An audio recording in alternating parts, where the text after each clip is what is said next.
शेती म्हणजे सुख आहे. तुम्हाला सगळे झाडावर बगळेच बसलेले दिसत आहेत, ते बगळे नसून फळ आहेत. फोम बॅगिंग मधला हा पेरू आहे. सध्या याचा दर आहे चालू 47 रुपये जागेवरती, कोणताही खर्च नाहीये विकण्यासाठीचा. 47 रुपये किलो मागं डायरेक्टली शेतकऱ्याच्या अकाउंटला येणार आहेत.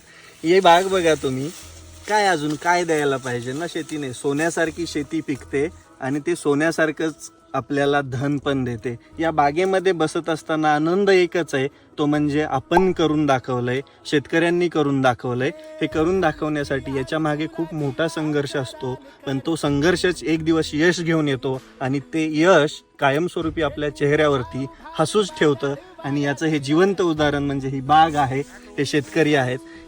यांचा जो विश्वास आहे तो शेतीवरचा विश्वास सदृढ होण्याचं कारण म्हणजे ही टवटवीत आणि तजेलदार असणारी झाडं आणि याच्यावर लागणारी ही बगळ्यासारखी फळं म्हणजेच शेती आहे. शेती तुम्हाला